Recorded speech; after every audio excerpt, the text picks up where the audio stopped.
You're listening to World Class from the Freeman Spogli Institute for International Studies at Stanford University.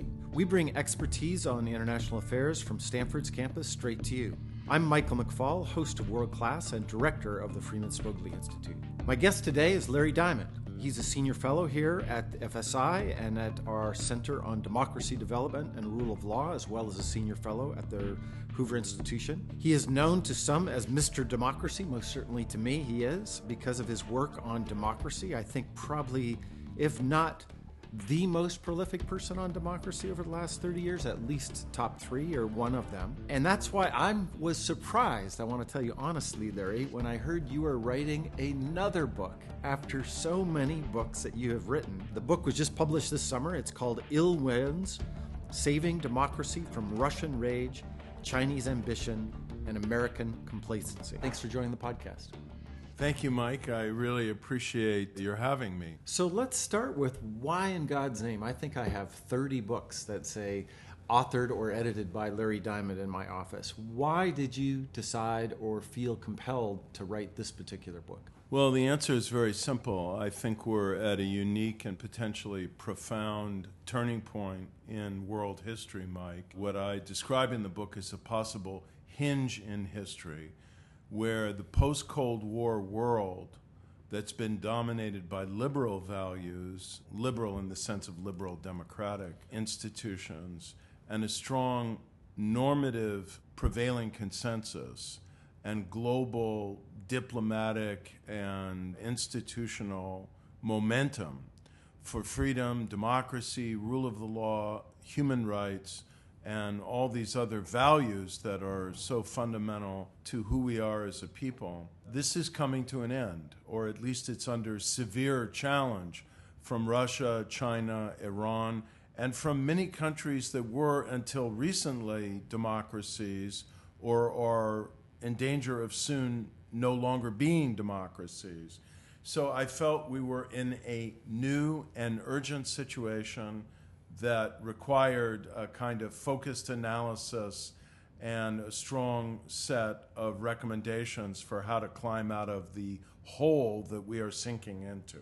Well, congratulations. It's a great book. I've read it. I hope many others will read it, policymakers and citizens around the world alike. Let's start with the macro picture that you start with. And describe for our listeners a bit about what you call the democratic recession, although you just told me that maybe we should begin to talk about it as a democratic depression. What's going on in terms of trends around the world? Well, during the period from 1990, with the end of the Cold War and the fall of the Berlin Wall, and then shortly thereafter the fall of the Soviet Union, until around 2006, we witnessed an unprecedented expansion of democracy in the world. The percentage of states that are democracies rose from about a quarter to over half of all the independent states in the world. That had never happened before in world history. And the number of democracies in the world, with many new countries coming into being, the pure number of democracies in the world tripled during this period. And we thought we were on an almost irreversible roll. I hate to trot out the term end of history, but you get the point. I think you had a book called The Global Resurgence of Democracy. Yes, that was time, an right? early entry into this period of great optimism. Yeah, it was very exciting, right? About the expansion of democracy in the world. Since 2007, the statistical trends have at least partly reversed. And we have now had, according to Freedom House, 13 consecutive years in which more countries have declined in their levels of freedom, that is, political rights and civil liberties, than have improved, exactly reversing the prior post-Cold War pattern between 1991 and 2006. And in addition, the rate of democratic failure has been accelerating, and we see big and strategically important states like Turkey and Venezuela, Russia, of course, in the early years after Putin's rise, Bangladesh, and many others that are retreating from democracy. And we even have a case of, I'd say, outright retreat, not only from liberal democracy, but from democracy itself in the case of Hungary, with pressure in the wrong direction in Poland, with democracy hanging from a thread in the Philippines. So, Mike, I wouldn't say it's a depression now, but what worries me and what helped me to inspire me to write the book was the, I think, growing evidence that we could be on the cusp of a democratic depression, or what Huntington would have called a third reverse wave of democratic breakdowns. That's depressing. Help us understand what you think some of the causes are. Is it the three things you mentioned in the subtitle of your book, or is there more going on? Well, first of all, let me say what I think the four authoritarian ill winds are, because Okay. I could only squeeze three of them. Oh, your into the editor wouldn't let subtitle. you have a fourth one in there? You know what they say about yes. three being a better, more memorable number. Yeah, well, let's walk through those first. Let me walk through what's happening, and then we can talk about why it's happening. First of all, I've already spoken about Hungary and about the rise of a more illiberal, authoritarian, populist mode of governing and of politics in Poland as well, and the anti-immigrant wave throughout Europe, even Western Europe, with the rise of the National Front, Brexit, and other illiberal anti-immigrant parties like the Sweden Democrats, Right. and Alternative for Germany, which is not a neo-Nazi party but has neo-Nazis in it, and which is poised to make further pretty dramatic electoral gains in the elections that are coming this fall in Germany. So I think the first ill wind is that we've had for some years now a rising trend of incremental authoritarianism, step-by-step suffocation of democracy, usually by populist elected rulers who want to turn one section of the country against one another, who pose their conservative, anti-immigrant, or anti-pluralism values as a national imperative for saving the nation from all sorts of corruption or establishments or threatening international liberal values. And so we've had the Putins of the world, the Recep Tayyip Erdogans of the world, and now the Viktor Orbáns of the world saying that we need a strong national, conservative, right-wing, Christian or Muslim or whatever it is, traditional, nationalistic, political hegemon to guard against all these corrupting influences. And of course, the corrupting influences are human rights, accountability, pluralism, the rule of law, and anything that would constrain their concentrated power, their political project to conquer power and level and eliminate all potential rivals. So you can't be a populist, nationalist, and Democrat all at the same time. It's I extremely think difficult. that there is a slippery slope between illiberal, right-wing,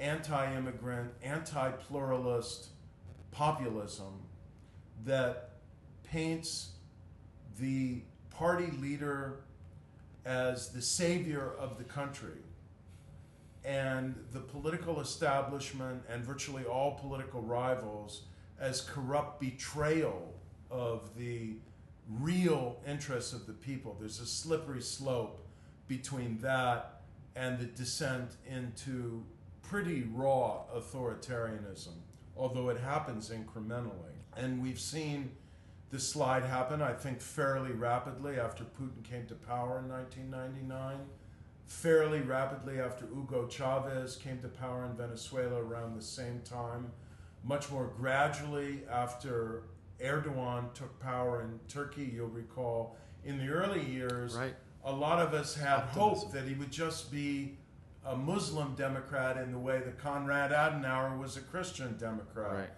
But our liberal friends in Turkey warned that's not who he is, and that's not what Erdogan's party really represented in Turkey, and they turned out to be right.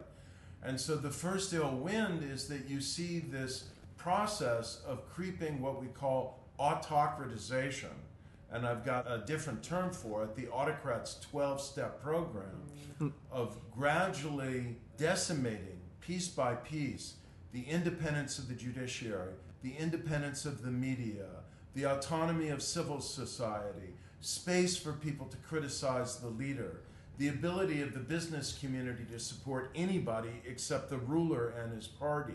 And when you knock those away one by one, pretty soon there's nothing left except the hollow shell of what I think is better termed in Turkey, even in Hungary, certainly increasingly in Russia, and obviously in Venezuela, a pseudo-democracy, if that. So that's the first ill win. Then you've got Russia and China not content to crack down increasingly on their own populations, because in China, China's never been anything close to a democracy since 1949. There was a period of time after Deng Xiaoping rose to power in 1989, I guess it was 79-80, after Deng Xiaoping rose to power, where he began to open up and modernize the system. Mm-hmm. And we had the hope, and I would say now in retrospect the illusion, that if we drew China in, if we engaged it, if we brought it into the World Trade Organization, as it ultimately came in around a couple decades ago, that China would, as a result of its modernization and as a result of its accession to global institutions and rules, move in at least a politically liberalizing direction, if not become a full democracy. And of course, that is not what has happened.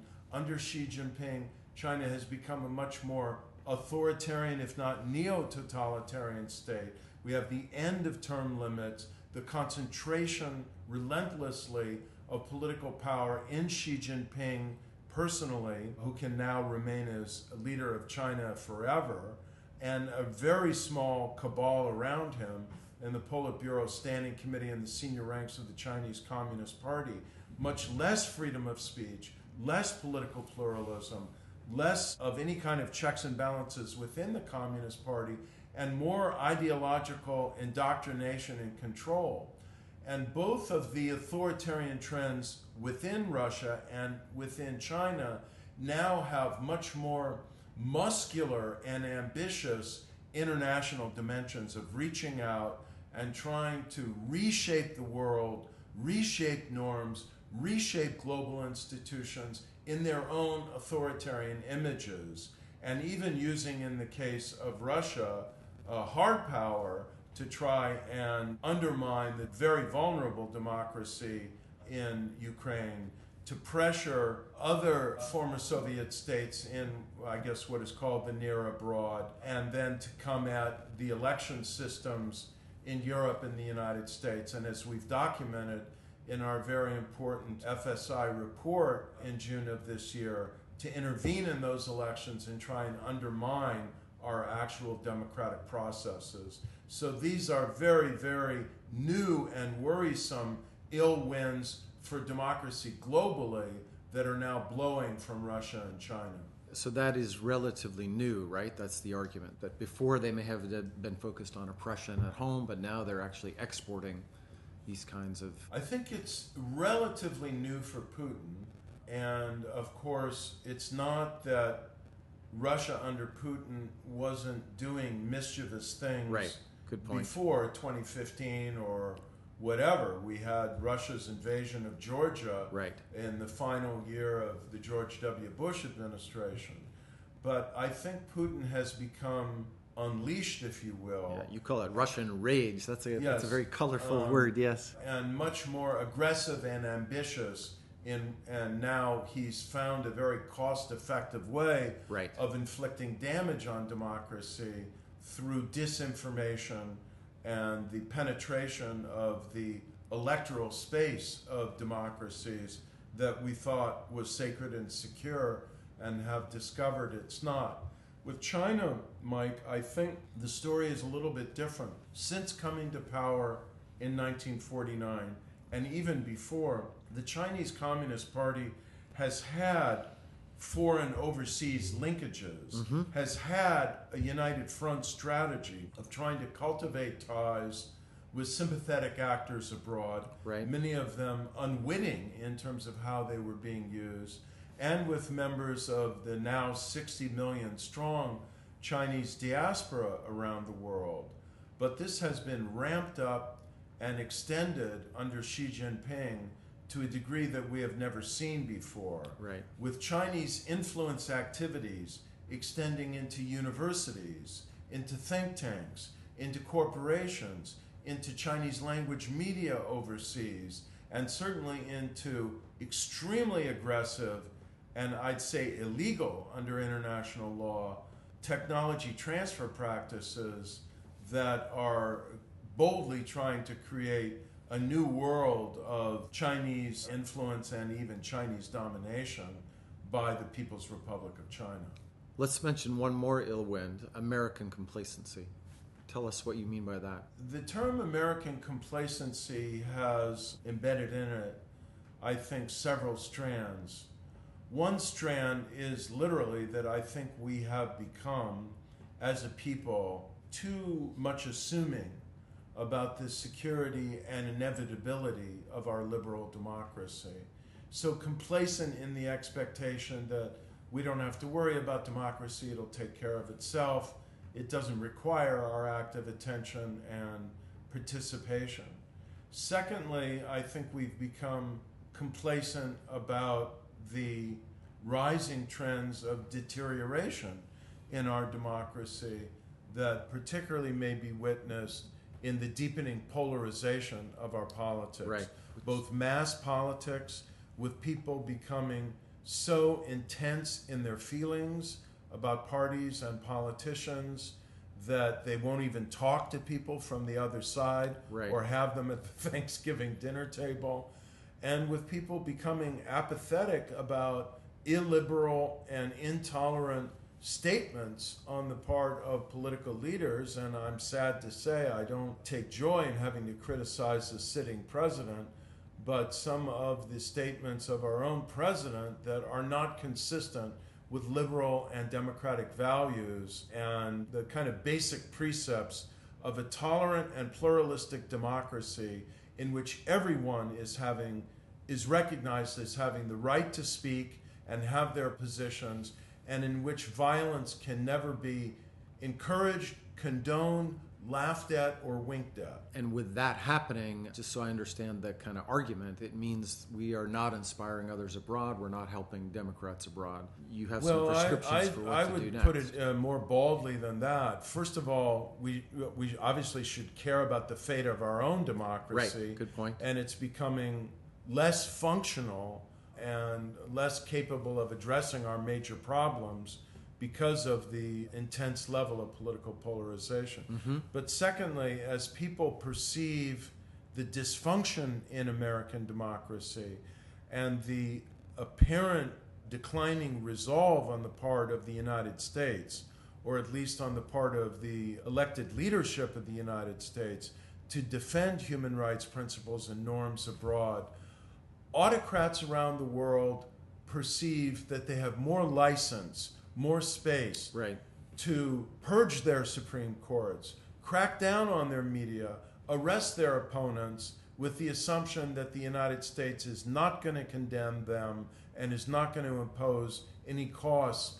on their illiberal and authoritarian actions. Right. Well, let's pivot to some of the good news in your book. One is, I think, was striking that when you look at the public opinion polling that you cite from around the world, there's quite a bit of robust support for democracy. And that suggests that maybe there's something to work with and maybe there's a more bright future for democracy. Obviously, we're talking today at a time when we've seen extraordinary displays of popular will in favor of democracy and human rights in Hong Kong, and just last week also in Russia. Now we just need a big demonstration in America. We'll be 3 for 3 with your title. But then you also end the book with, I think, some very practical prescriptions for how one might, as the U.S. president or maybe as a liberal Democrat citizen of the world, might help to reverse some of these ill winds. Why don't we end by we can't discuss them all. But first of all, I want to echo what you said about the global trend. We sit here at a time when we not only just saw 1.7 million people come out in the rain with remarkable discipline and nonviolence in Hong Kong to continue to protest for their democratic rights and aspirations, but where these young people and others on the streets of Russia's cities just won't stop in protesting deeply fraudulent elections. And you've got a mass movement for democracy in Sudan right now that is a forced transitional process, and the arrest and trial of the former dictator of Sudan. You've got continuing mass mobilization for democracy in Venezuela and a provisional president there courageously resisting a really decadent authoritarian regime. You've got a movement for democracy in Algeria. There's a lot going on. And it is a vivid demonstration of precisely what you said, that if you look at the public opinion polls, there's still overwhelming support at the mass level for democracy as an ideal and a way of governing. On the action side, I think that the United States has to continue to support Democrats around the world, democratic movements, democratic organizations, democratic culture, and carriers of democratic culture in schools and informal networks, and in terms of dispersing the ideas, values, and knowledge of democracy, even through massive open online courses, which I'm trying to develop, and through thumb drives and a variety of innovative means, as well as through the World Wide Web and means of scaling internet censorship to get access to all these democratic knowledge and tools on the internet. And then here in the U.S., I would just note, there is a lot of democratic reform initiative now underway as a result of people coming out to the polls through voter initiatives. Many states are voting out gerrymandering of legislative districts and giving independent commissions the right to redraw legislative district boundaries after the 2020 census. Some are going to work on campaign finance reform. Florida, in a 2018 initiative, just gave convicted felons of nonviolent crimes the right to vote, and Maine became the first state in the United States, again by voter initiative, to adopt ranked choice voting, which I think could be an important step forward in depolarizing our politics. So I see, yes, some very worrisome trends in terms of moving toward unfortunate rhetoric and a kind of polarizing postures by some of our political leaders, but I see a lot of nonpartisan and bipartisan grassroots political reform energy in the United States. Well, and one very concrete way to regenerate interest in democracy is for people to buy this book. Oh, thank you, Mike. And get it translated into all the languages around the world. Thank you. It's an extraordinary book, and you should pick it up. And we'll make it available on the website when we put up our podcast, right? Okay. Thanks, Larry, for joining us. Thank you, Mike. You've been listening to World Class from the Freeman Spogli Institute for International Studies at Stanford University. If you like this episode, please review us on Apple Podcasts. It helps new listeners find the show. And be sure to subscribe and stay up to date on what's happening in the world and why.